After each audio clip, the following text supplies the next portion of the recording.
శనగలు, శనగపిండి మనం ఆహారంగా తీసుకునే శనగలలో అనేక విటమిన్లు మరియు పోషకాలు ఉంటాయి. నల్ల శనగలు, తెల్ల శనగలు రెండిటిలోనూ ప్రోటీన్లు మరియు పోషకాలు అధికంగా ఉంటాయి. శనగపిండిని అనేక వంటలలో వాడటంతో పాటు ముఖ సౌందర్యాన్ని కూడా మెరుగుపరుచుకోవచ్చని మనకు తెలుసు. శనగపిండితో రకరకాల ఫేస్ ప్యాక్లు కూడా తయారు చేసి వాడుతున్నాం. శనగపిండి మన చర్మ సౌందర్యాన్ని మెరుగుపరచడంలో ఎంతగానో సహకరిస్తుంది. ఈ శనగపిండి మన చర్మ సౌందర్యాన్ని మెరుగుపరచడమే కాకుండా జుట్టు ఆరోగ్యాన్ని మెరుగుపరుస్తుంది. జుట్టు రాలడం, జుట్టు పల్చబడడం, చుండ్రు వంటి సమస్యలతో బాధపడేవారు ఈ శనగపిండితో ఈ హెయిర్ ప్యాక్ వాడితే ఖచ్చితంగా ప్రయోజనం ఉంటుంది.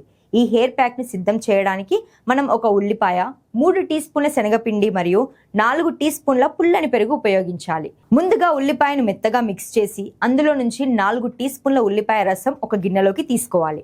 ఆ తర్వాత పెరుగు, శనగపిండి వేసి బాగా కలపాలి. ఈ మిశ్రమాన్ని జుట్టు కుదుళ్లకు పట్టించి బాగా మసాజ్ చేయండి. ఈ మిశ్రమం ఆరిన తర్వాత రసాయనం తక్కువగా ఉండే షాంపూతో శుభ్రంగా తలస్నానం చేయాలి. ఇలా వారానికి ఒకసారి చేస్తే జుట్టు రాలడం తగ్గి జుట్టు ఒత్తుగా పెరుగుతుంది. కోల్పోయిన జుట్టును కొత్త జుట్టు సులభంగా భర్తీ చేస్తుంది. అలాగే వెంట్రుకల కుదుల్లో పేరుకున్న మురికి, దుమ్ము, ధూళి తొలగిపోయి జుట్టు కుదుళ్లు దృఢంగా మారుతాయి. అలాగే చుండ్రు సమస్య కూడా సులభంగా తగ్గుతుంది. ఇలా శనగపిండితో హెయిర్ ప్యాక్ తయారు చేసి వారానికోసారి రాసుకుంటే జుట్టు అందంగా, ఒత్తుగా, ఆరోగ్యంగా ఉంటుంది.